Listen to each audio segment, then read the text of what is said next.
Good evening students. आज मैं class 7 chapter 5 एक दिन का एक कविता है। इस कविता के माध्यम से कवि अयोध्या सिंह उपाध्याय हरिऔध जी कहते हैं कि मनुष्य को सब कुछ करना चाहिए, सब कर्म करना चाहिए, लेकिन घमंड नहीं करना चाहिए।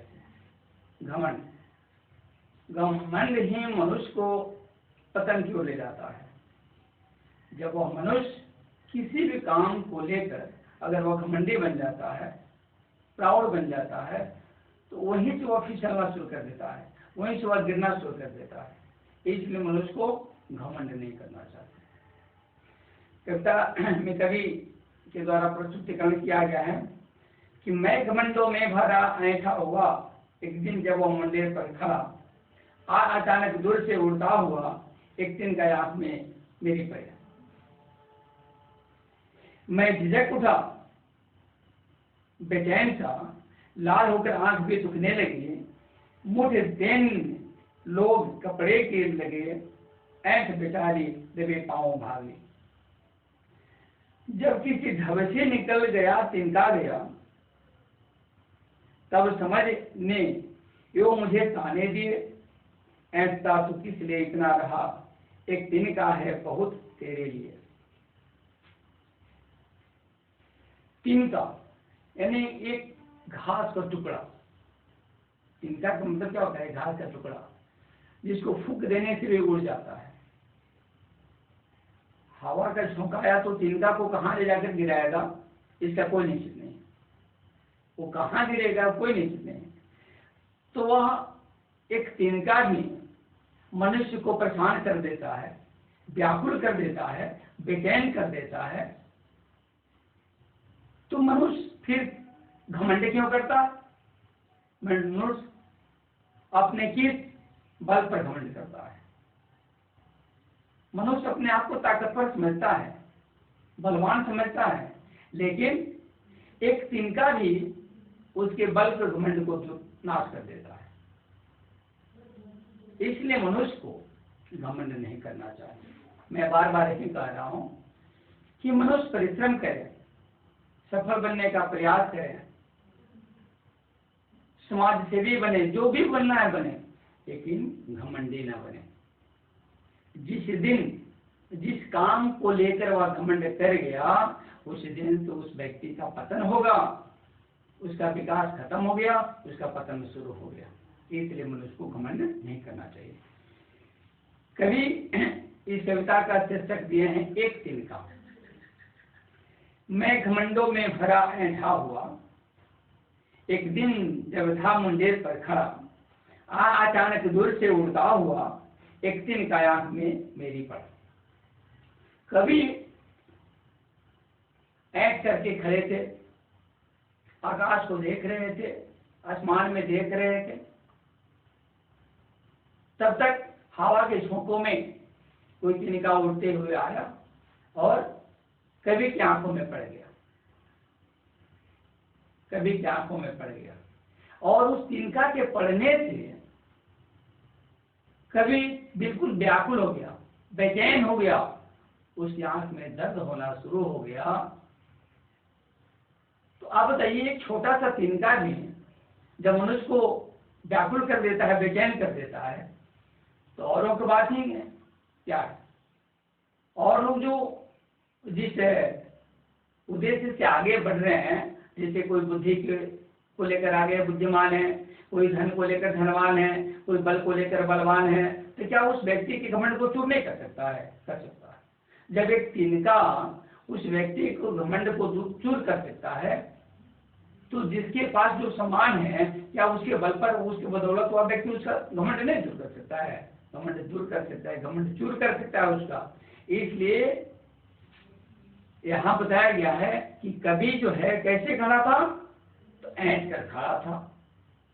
बस वो धरती को नहीं देख रहा है, बस एक आसमान की ओर वो देख रहा है। और हवा के झोंकों में उड़ता हुआ एक छोटा सा तिनका आया और कवि की आंखों में पड़ गया। मैं झिझक उठा, हुआ बेचैन सा, मैं मन ही मन उदास हो गया, क्षीण हो गया। अरे मुझे मेरी आंखों में क्या पड़ गया? और उस चिंता के पड़ने से मैं बेचैन हो गया, लाल होकर आंख भी दुखने लगी। जब वह तिनका आंखों में पड़ा तो वह व्यक्ति, वह कवि को परेशानी बढ़ गई, उसकी आंखें लाल हो गई, दुखने लगा, दर्द करने लगा। मुठ देने लोग कपड़े के लगे। लोग उस तिनके को निकालने के लिए क्या किया?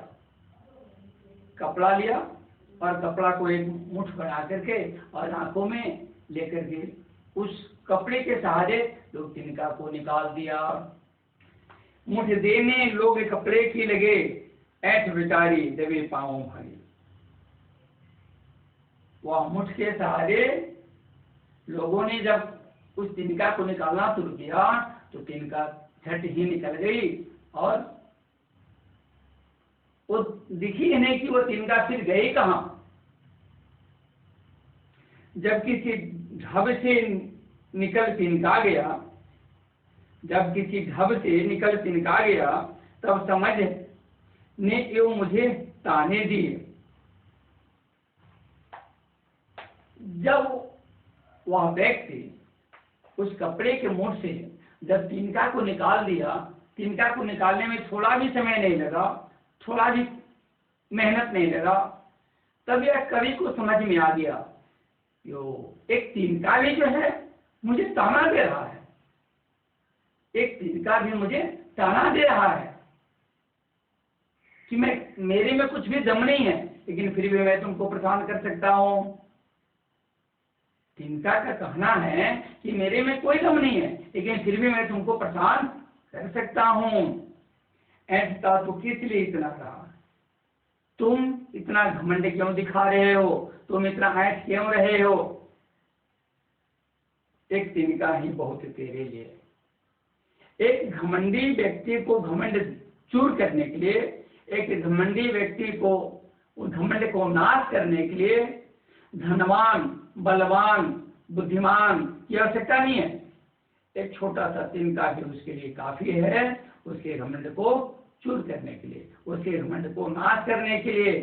इसलिए अंतिम पंक्ति भी यही मैं दोहरा रहा हूं कि मनुष्य को जीवन में सफल होने के लिए सब कर्म करें, उच्च से उच्च, नीच से नीच सब कर्म करें, लेकिन घमंड न करें। घमंड करने पर मनुष्य किसी भी आदमी को सुहाता नहीं है, वह किसी को अच्छा नहीं लगता है। एक तो वह किसी को अच्छा नहीं लगेगा, और जिस दिन से वह घमंड करना शुरू कर देगा, उस दिन से उस व्यक्ति का विकास खत्म हो गया और विनाश शुरू हो गया। इसलिए मनुष्य को घमंड नहीं करना चाहिए। कवि के द्वारा लिखी गई कविता, इसकी कवि कौन है? अयोध्या सिंह उपाध्याय हरियाणा। ये बहुत अच्छी कविता लिखे हैं